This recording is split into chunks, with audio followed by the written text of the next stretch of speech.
The CBS Radio Mystery Theater presents...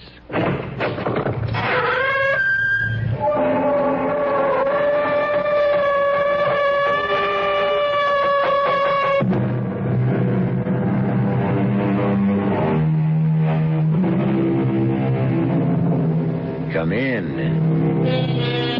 Welcome. I'm E.G. Marshall. A gentleman named Frank Richard Stockton, whose name may not be familiar to you, as I must admit it wasn't to me, wrote one of the most famous short stories of all time. It was called The Lady or the Tiger. I mention it only because, in its own curious way, it reminded me of the story that Dr. Felix Brandt is about to reveal. What impulse drives me to put what follows on paper? I don't exactly know. I suppose it's a need for confession, or perhaps a prayer for forgiveness to a God I've forgotten and whose mercy I do not deserve when I die, which will be shortly. And I wonder, when they close my eyes at last, if I shall meet the soul of Hugh Prentice, and if I too will be condemned to wander eternally in a vast limbo of loneliness as punishment for my crime. A crime worse than murder, for which I did not have the courage, but I was determined. The death was too easy for someone who had violated the one person I had held most dear in all my life. So I dared play God out of my own special knowledge and exact a punishment to fit the crime. Whoever reads this, make your own judgment. What has been done cannot be undone.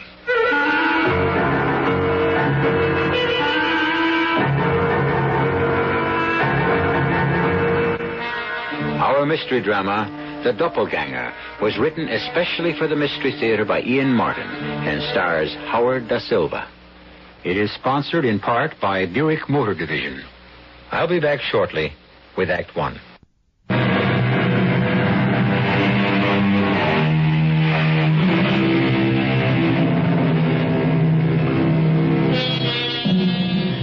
To go back to The Lady and the Tiger, you'll remember, I'm sure, that it was a story of a man who faced two doors. Behind one of them was a famished, raging, man-eating tiger who would devour and destroy. Behind the other was a love goddess, every man's desire. Now, I'm not suggesting that this story has anything to do with that story, except in the matter of choice. Something we do every day. Select one alternative or the other. So, let's examine Dr. Felix Brandt's selection and judge him as you may. My name is Felix Brand. I have a doctorate in clinical psychology. I was married, have one daughter. As I've grown older, although it has been a passionate obsession of mine all my life, I've had to fight the tendency to devote more time to my avocation than my vocation. Parapsychology. The exploration of the psychic, the world beyond the finite world. A hobby, or obsession, if you will, which led to my unspeakable crime. Worse. Far worse than murder. It was nice of you to meet me at the airport, Dr. Brandt. For reasons deeper than simple courtesy, Hank, I wanted to have a private chat with you about the woman we both love, that daughter of mine. That's why I'm letting you drive, so I can... Well, what is it, sir? Something about Fran? No, not just at this moment. Quickly, Hank. Cut over to the right lane, fast. Yes, sir, but what...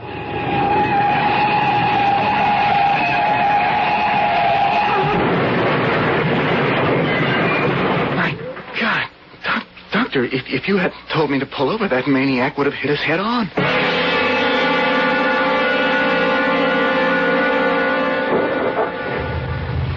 There's nothing more we can do, Hank. The police have it in hand. Let's drive on. Yes, sir. The man is dead. I don't know. Probably. He is dead. How do you know? I don't. I only sense it. He didn't want to live. I don't know why. Heart condition, terminal disease. Some reason. Well, how could you know what kind? Well, how did you know to tell me to pull over so suddenly? As if you knew in advance there was going to be an accident. I'm an old man, Hank. An old man who meddles perhaps in too many things outside my province. I've been looking deeper and deeper into parapsychology, and some of the things I've come to believe in rub off. What things, sir? Oh, extrasensory perception, ESP, if you'd rather. Clairvoyance, telepathy, all sorts of psychic phenomena. I'm thinking of abandoning classic psychology and switching over to the other side. Matter of fact, I'm already teaching one course in it. And that's of little interest to a lawyer, or even my prospective son-in-law. Tell me, what brought you flying down from law school for the weekend? Well, didn't Fran, hasn't Fran said anything to you, Doctor? About what? I don't know, just, well, her letters have been very strange lately. Not very frequent. I thought something might be wrong. I mean, I had a hunch. The amateur outflanks the expert. I hope you're wrong. You have me worried. Fran is everything in the world to me. If anything ever happened to her... She means as much to me, Dr. Brandt. And don't you worry. If anything is wrong, between us, we can set it right.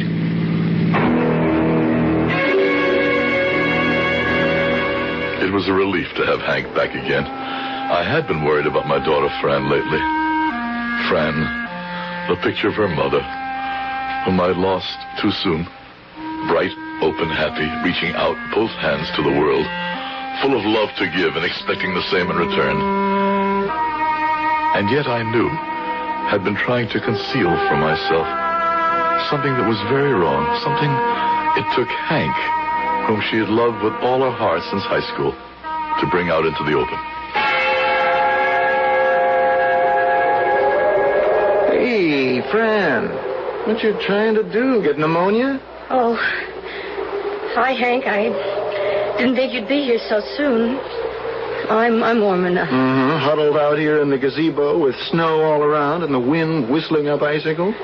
I've got my parka to keep me warm. How about your love? Don't I get a welcome kiss, even if it's a cold one? Oh, Hank. Oh, Hank, what am I going to say to you?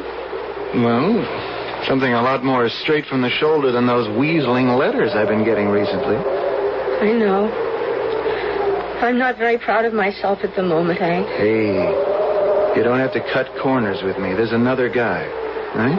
Hank, please, listen to me and try to understand.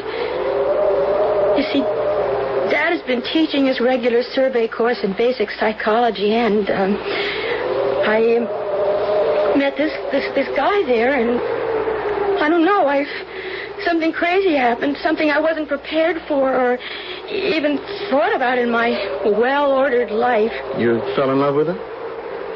Yes. Which lets me out.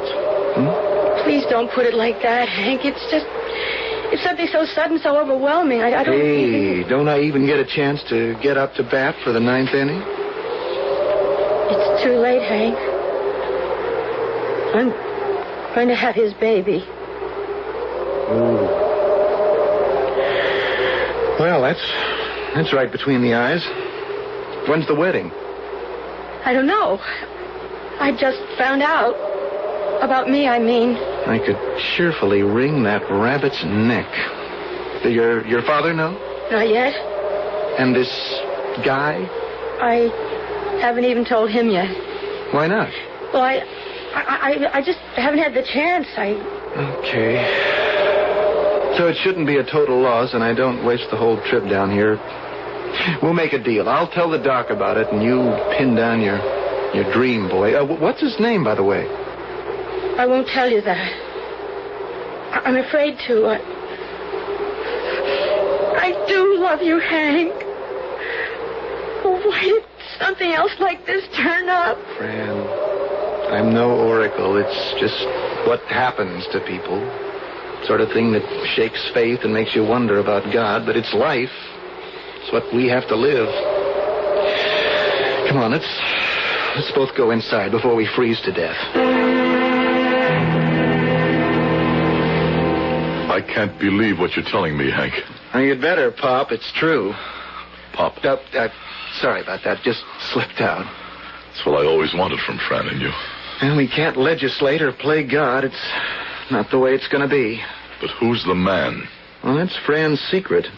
And it's her right to keep it that way. There's nothing either of us can do about it. I wouldn't agree with that. You'll give her up so easily? I never owned her. She's her own mistress.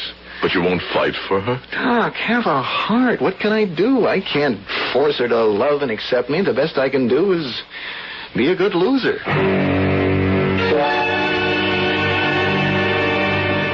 You gotta be kidding, Fran. So we were together a few times. You ought to know better than to get caught. That's all I mean to you? Oh, don't knock it. Look, you're a sweet chick. We made great music. It was all for kicks, though. I mean, no ties, no padlocks. Look, don't get me wrong. I'll get you the right guy. I mean, it's all legal now. And I'll bear the freight. You want me to get rid of the baby? Well, what else? I mean, you want it, you have it. Just don't try to pin me down. I want to stay loose. That's my thing. I can't believe what you're saying. It's a whole new world. You want to live by old-fashioned boxes they shoved us in. That's your option. You can't push me in a sleeve, so don't ever try. I am today, baby. You got to take me as you find me. Or as I lose you. Well, that's the way it runs. Easy come, easy go. I was that easy. Oh, come on. I didn't say that. Oh, you don't say much you really mean. So? Maybe it's best we just split. No, please. Look, the kid is out. And don't try to hang it on me. I'll deny it. All you'll get is a nice story that'll get your old man fired out of the university. Oh, I can't understand myself. How I can be in love with anyone as rotten as you. Oh, knock it off, Fran. If I did do something about the baby, would you still... All right, hey. Now, that's more like my old woman talking. Sure, if you do. I mean, you and me are a thing again. I don't know if Dad would... I mean, I don't have any money. Yeah, well, don't look at me. I ain't got the bread. But I got something better. What? Got a buddy. Mid-student. Senior. And he owes me plenty. I mean, we'll do a little collecting from him. But he's not a doctor. There's the next thing to it. Well, don't get the whammies. He's done it before. It's a breeze. Leave it to me. I'll set the whole thing up.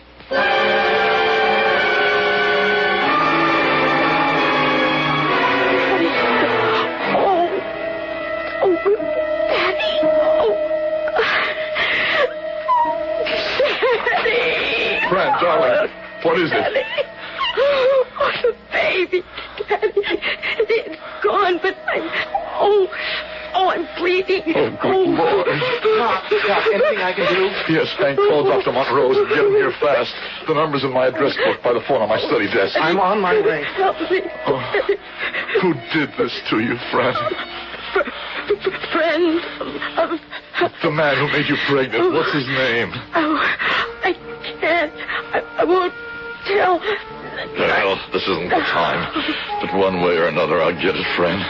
And when I do, I'll find a way to make him suffer for what he's done to you. There isn't much excuse for the man whose name Dr. Felix Brandt still doesn't know, Hugh Prentice. The sad thing about life is they usually get away with things. Being without a conscience makes life a lot easier, but is anyone really without a conscience? That's something Hugh Prentice is about to have to start exploring as a strange and eerie punishment creeps over him. I'll be back shortly with Act 2.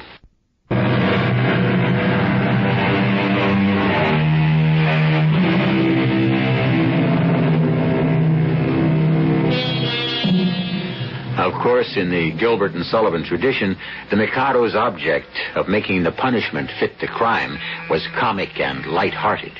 Here, it is deathly serious. In point of fact, unearthly so. Dr. Montrose was able to bring the hemorrhage under control after he arrived, and once it had stopped and Fran was under sedation, he met with his old friend Felix in the study. Well, she's all right now, Felix. Nothing to worry about. You don't think we should get her to the hospital? Yeah, under ordinary circumstances, perhaps, but I'd say she's out of danger. She'll have to be watched closely, but I can handle that. If I put her in a hospital, it's all out in the open. You don't want that, do you? What do you mean, Jim? This is a pretty hidebound community, Felix. You're a good friend, Jim. Well, of yours and little Fran. I don't want to see her hurt anyway. Why did she do it? I don't know. I mean, she and Hank are going to get married anyway, so It wasn't Hank's baby. Oh. What would you do about the man who started all this, Jim? If it were my daughter? Yes. I don't know. We're a little elderly for physical retribution, aren't we? And any other course, and problematical, probably hurt Fran more than the man. Do you know who he is? No. Fran won't tell me. I suppose the best thing to do is let it go.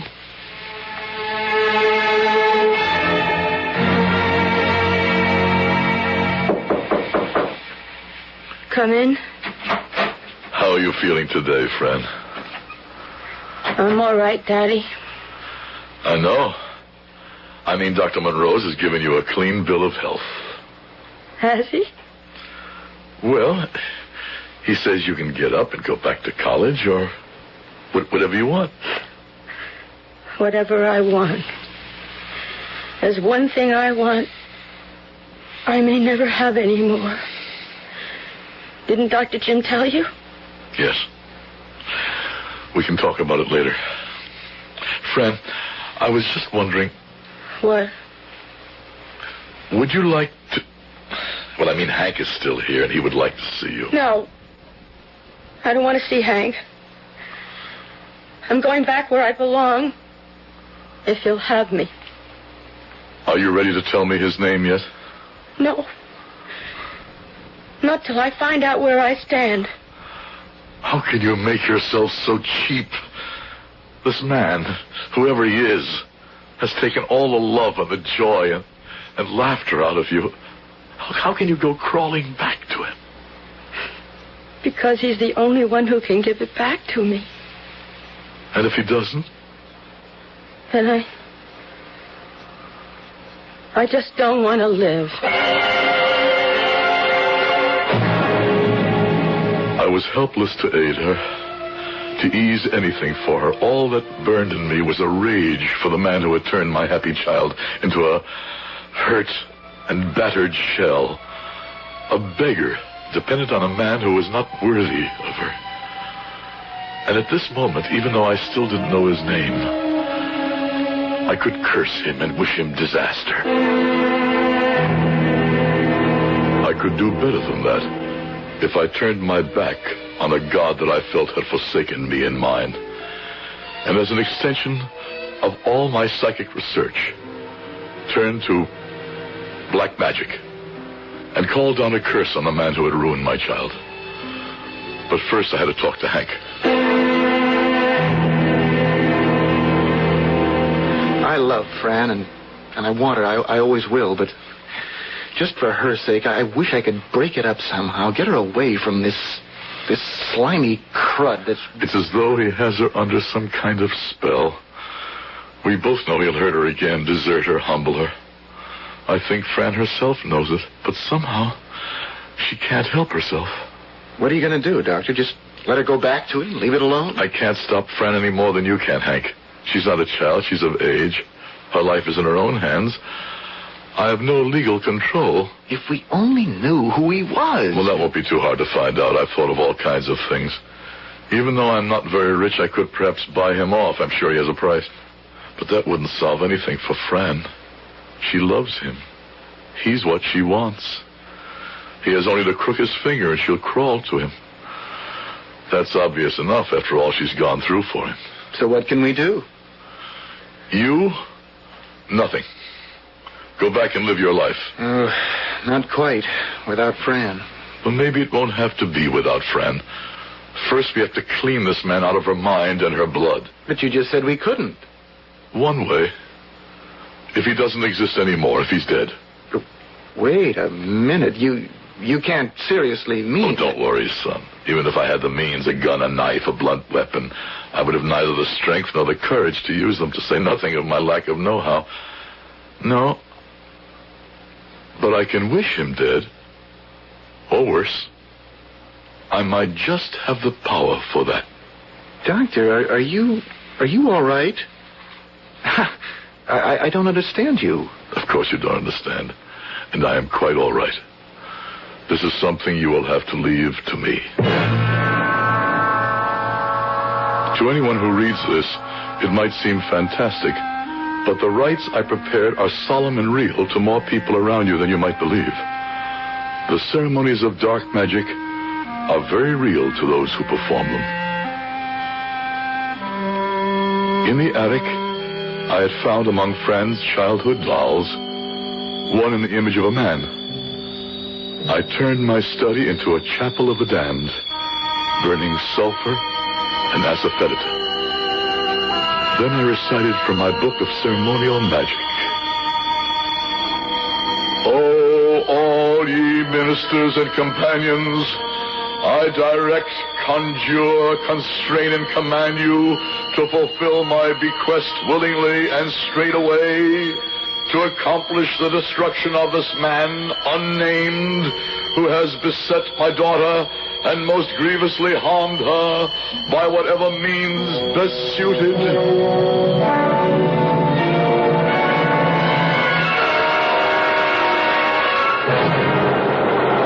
It's great to be swinging with you again, baby. Oh, I wasn't sure you'd want me back. I look so... I don't know. You look great, kid. My old woman again. Sorry we got to ride the subway, but who's got bread for the hacks these days? Oh, I don't mind where I am. Just so long as it's with you. Yeah, stick with me, baby. You'll ride first class all the way. Unlike these types. Look at them. Long gone. You and me are special, just waiting for the right break. The chosen, huh? If you choose me. I'll buy you all the way down the line, kid. Take a look. I mean, who is there who could walk into... What is it, Hugh? Yeah, halfway down the car there. Look. You see that guy? No. Which one? Are you nuts? What do you mean, which one? How could you miss him? He's a carbon copy of me. He's even wearing the same jeans, the embroidered jacket. No, I don't see anyone who... Come on. Let's go. I gotta catch up with him. Hugh, take it easy. I don't see anyone like you said. He disappeared. He's gone, but he's like my double. Come on, let's go upstairs. No, I've got to get home, Hugh. Look, this won't take a moment. Yeah, there he is. He's right at the top of the stairs, next to that fat dame. No, there's no one there. She's all alone. Are you out of your... He's gone. He's gone again. But he was looking right at me. Who the devil do you suppose he was? What did he want?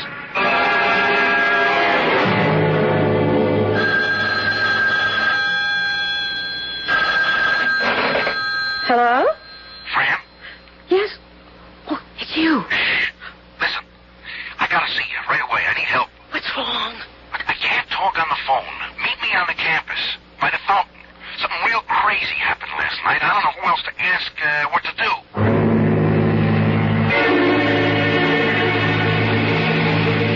I was just turning in. I was reaching for the light to douse it when all of a sudden he was sitting right there in the chair facing me. Who? Him, the double, the guy we saw on the subway. I said, how the hell did you get in here? Who are you? I am your doppelganger. My what? Your double. Or if you want, your inheritor. What does that mean? It's time for you to wander like me. It's time for me to return and die as I should have. I don't know what you're talking about. A long time ago. So long you can't even begin to imagine. I sinned. And because of my sin, I was not allowed to die in peace, but condemned to wander in infinity until I found a body I could be laid to rest in. My time is almost here, and in you, I will find a home again. I don't know what kind of a nut you are, Jack, but I'm going to kick your tail out of here so I can get some sleep. That won't be necessary. Sleep for you is all I'm waiting for. Huh? When you are safely asleep, you are at my mercy. The moment your eyes close, your body will be mine, and your soul will be left to wander through the ages alone, waiting endlessly for peace and the blessing of eternal sleep. Get out! Get away from me! You're nothing but a... Nothing but a what, Hugh? He's a ghost.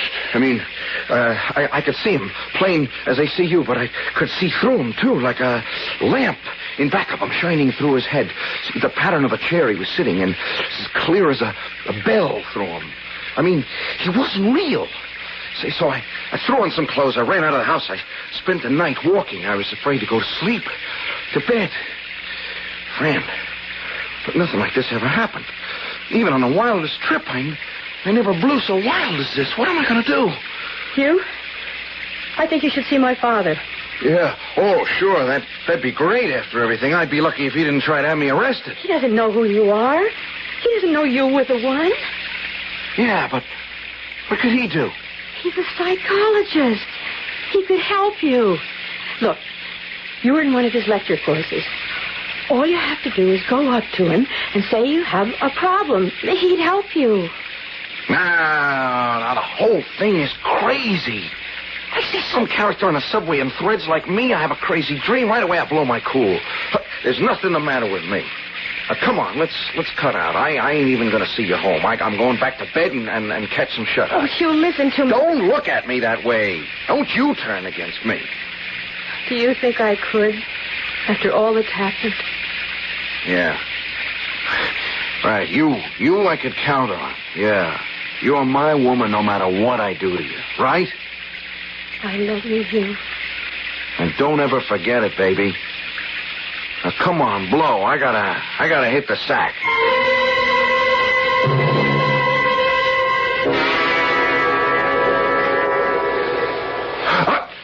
All right, back up, man. I got a knife. Get lost. No, you are the lost one. What are you talking? Who is it? Your doppelganger, just waiting for you to get tired enough till your sleep is deep enough. For what? To take over your body, so that with it, I may bring myself to the peace of the grave.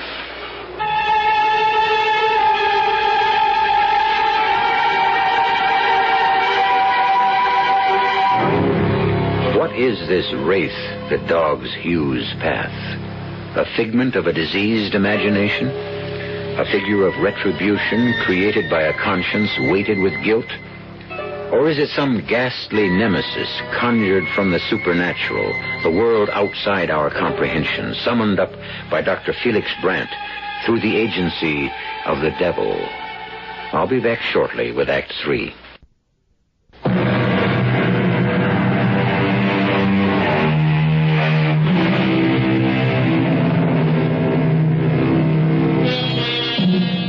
That night, Hugh Prentice fled to his apartment as though the hounds of hell were at his heels.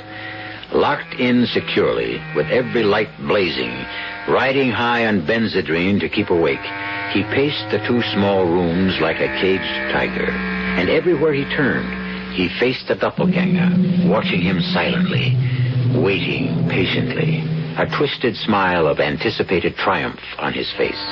At last, he could stand it no longer and fled the apartment with the first light of morning, roaming the streets, afraid to turn his head, knowing his double still followed on his heels. At last, exhausted, he found a small restaurant open and sat there drinking coffee after coffee and watching the clock till 9 o'clock came.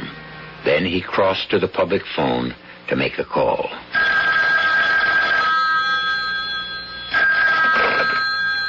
Dr. Brandt speaking.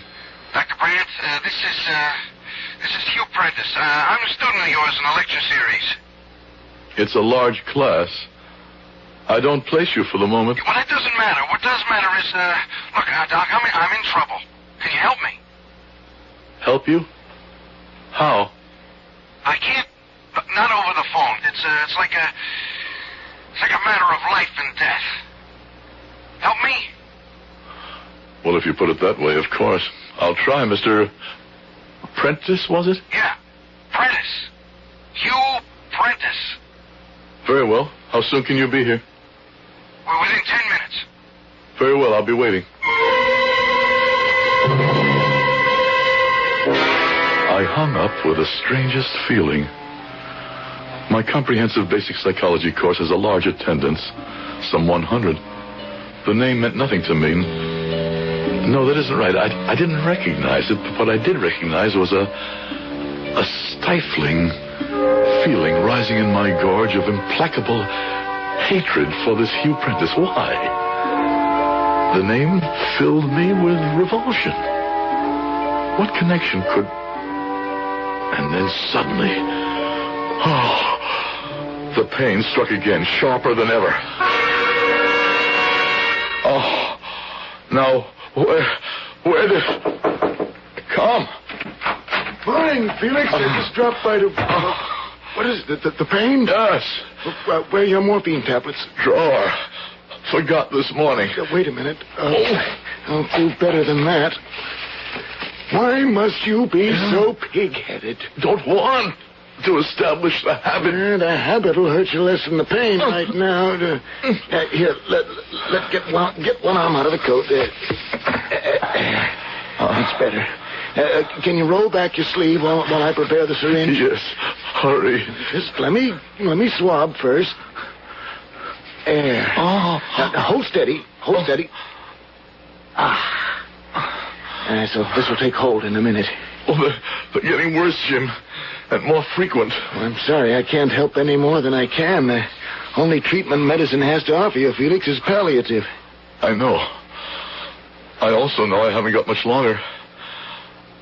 That's what worries me so about Fran and that guy, whoever he is. I don't want him to wreck the rest of her life. Oh, that'll be one of my students. Wants to see me about something. I have to run anyway. I just wanted to tell you some good news. I got the tests back on Fran, and I was maybe a little hasty on my first diagnosis. With care, there's no reason she can't have a child again. I don't know if that's good or bad, as long as that skunk is still alive, whoever he is. I'll let your visitor in. I was looking for Dr. Brandt. You have the right office. I was only visiting. Shut the door and come in. You're Mr. Prentice? Yes, sir. That's right. Hugh Prentice. Sit down. Oh. Suppose you tell me what's troubling you. Have you ever had any delusions like this before? Not on your life. Have you done anything recently that you're sorry for, ashamed of? No. Like what? I don't know. That's why I asked. No. Why should I be ashamed of anything I do? I mean, like I freewheeled, you know? I give what I get. That's all evens with me. What does that mean? Like it's a tough world, Doc. I mean, they're all against me, like most of them. They? Who are they? You know, people. Are your mother and father still alive? No. My old man took off before I was 5. And my ma, well, she horsed around like she had to live, make the bread for me, like anyone, I guess. She liked a good time. What kind of a job did she have? Are you kidding? Bringing home uncles for me. I must have had 100 or so uncles by the time I was 14. And Then what? Then she left me with an aunt. Some old dried-up stick. I shouldn't kick about her at that. When she died, she left me enough dough to go to college like now, and, Hey, look, what has this got to do with that goon who's tracking me? I'm trying to get around to that. You don't like women very much, do you, Hugh? I don't know what you're getting at. You like to punish them because of what your mother did to you. Isn't that it? Look, I don't have to have you push me around like them. I mean, all I came here for was to ask for help. And I'm trying to give it to you. Well, can you just get this whatever the hell it is, off my back? I want to try, if you'll just help me. Anything, Doc, anything. I got to get some sleep, and I'm afraid to. You're quite safe here. What's that thing? It's a metronome. Some people use it to learn to keep time to music. I use it to calm people down. Now, just keep your eye on the needle as it swings back and forth, and try to relax and answer my questions as honestly as you can. And maybe, together, we can get to the root of what's wrong with you. Tell me your name again. Hugh. Hugh what? Hugh Prentice. Where were you born? Allentown, Pennsylvania. What was your father's name? Frank. And your mother's? Mary. I use hypnosis a lot in my work, but never more deliberately, and I'm ashamed to say, callously, than today. Because suddenly, from some deep recess of my being, an electric wave was sending its knowledge to my brain. A second sight was born, and I was suddenly sure who Hugh Prentice really was. Can you hear me, Hugh? Yes. You know a girl named Fran Brandt, don't you? Sure. She's my chick. You know she's my daughter? Yeah. And you made her pregnant? She was careless. You took her to someone to get rid of the child? Sure. It's the way it is. No sweat. Don't you know she loves you? Man, like they're buses. Another one any minute. Yeah, sure. That's how chicks are. Do you love her? What's with all this love jive? I ain't tying myself down no way. It's like I told you, I have free will. Nobody gonna cut down my style. Keep trying.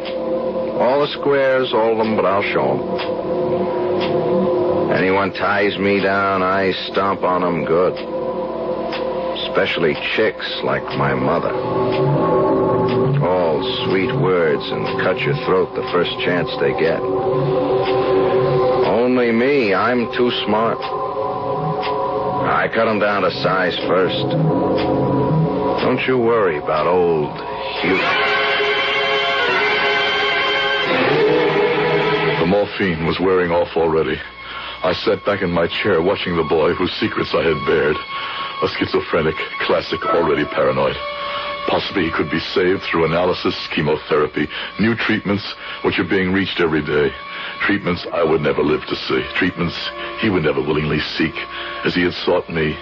Because out of the dark side of my studies and my learning, I had raised a doppelganger. Then for a moment, the pain hit me so wildly, so acutely, agonizingly, that I must have blacked out a moment because... Don't bring him out of his hypnosis. He doesn't deserve to live. I cannot condemn him to the death in limbo like you live. Let me tell you something, old man. You are about to die. 2 doors face you. Open one, and you let the scourge out to destroy your daughter as well as himself. Open the other, and I take his body, and your daughter has her chance to live her life. Her chance to find happiness instead of despair and degradation. Which will it be? Which will you choose? Choose. Choose. Choose.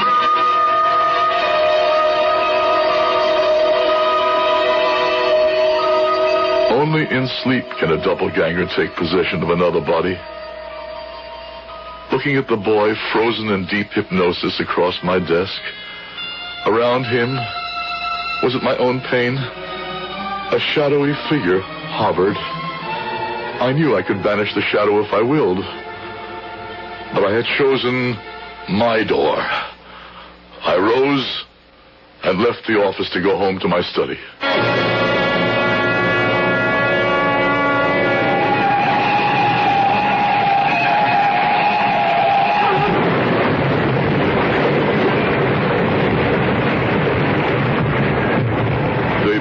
Hugh Prentice, or his body, 2 days after he smashed into the rock wall at Highgate Turn, popularly known as Satan's Trap in our neighborhood. What soul possessed it? I will know very soon. I am about to die and leave this manuscript transcribed through those 2 days in exquisite pain for my daughter and Hank to read. I know it will bring them their own pain, but I hope it will bring them peace. And if I am condemned, too, for my sins, to wander as a doppelganger, I can only pray that what I have done may be worth it and will have brought my daughter happiness. This manuscript was read by Hank as executor of the estate. And in that position, he exercised a humane decision, perhaps beyond his powers. He did not let Fran read her father's letter. He buried it in a safe deposit vault until the time was ripe, long after they were married and had children of their own. I'll be back shortly.